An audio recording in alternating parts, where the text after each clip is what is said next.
The first time you're asked to prove yourself, it isn't with violence, it's with silence. A man you barely know tells you something that could put him away for 20 years, and then he watches your face to see what you do with it.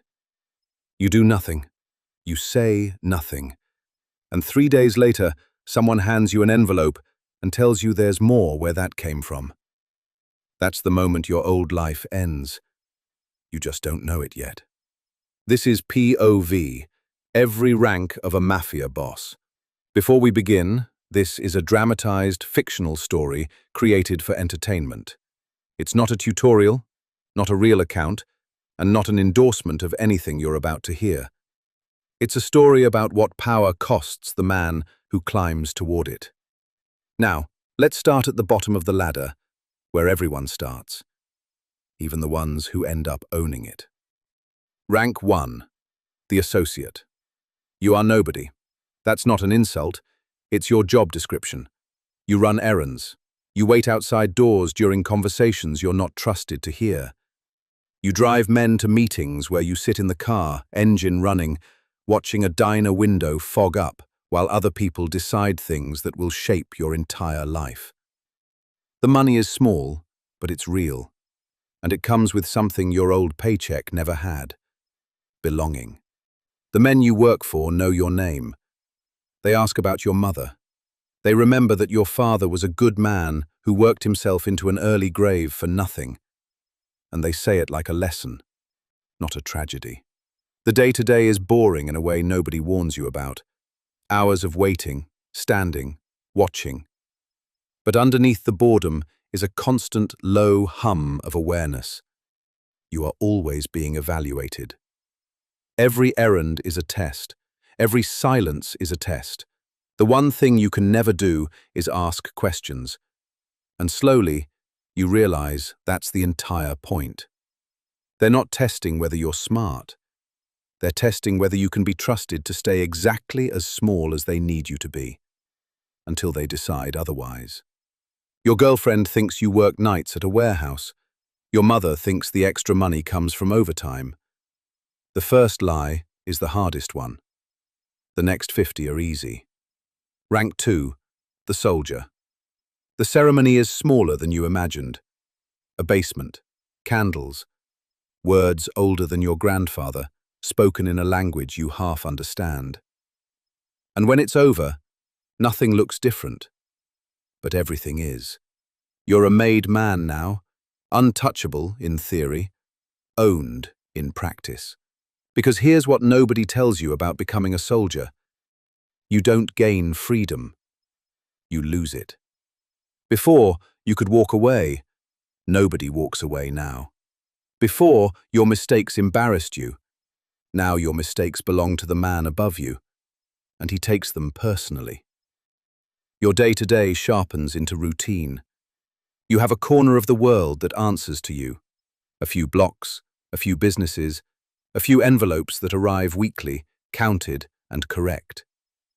You settle disputes.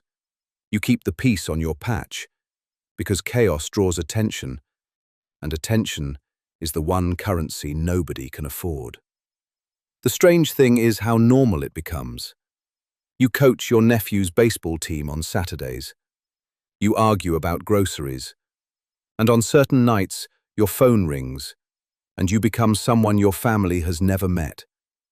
Someone with a flat voice and cold hands who solves problems and doesn't sleep after. Your wife has stopped asking where you go. That should feel like a victory. It feels like the first inch of a distance that will never close again. Rank 3, the capo.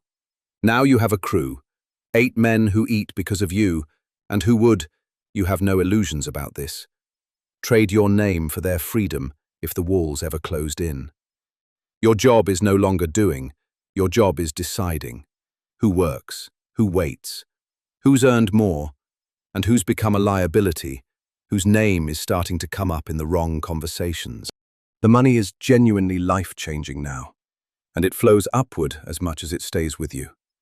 A river you manage rather than own. Every week you kick up to the man above you, and every week the amount is scrutinized, weighed, remembered. Short 1 week, and it's a conversation. Short twice, and it's a different kind of conversation.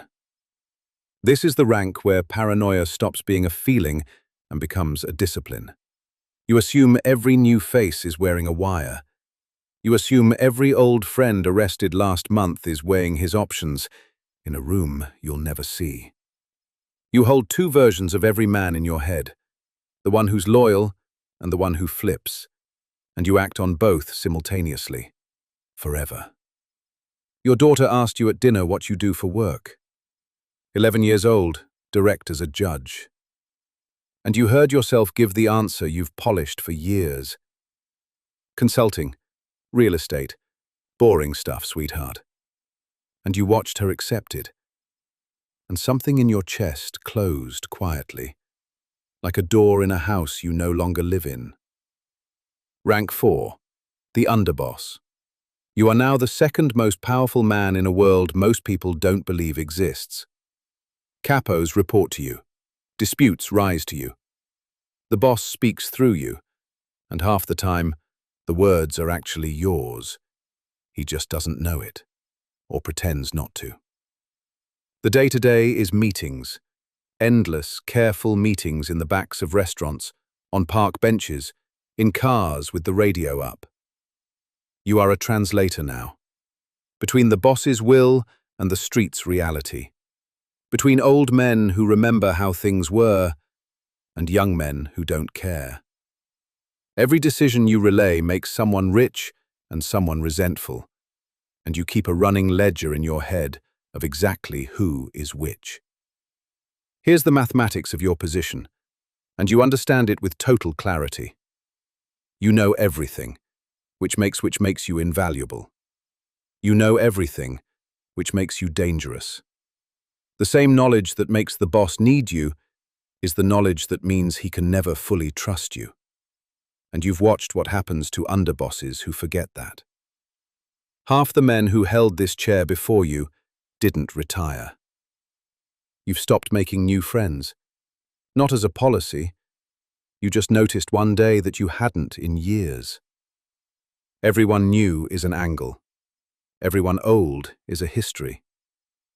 Your world is enormous now, and the number of people in it you can speak to honestly is exactly 0. Rank 5, the boss.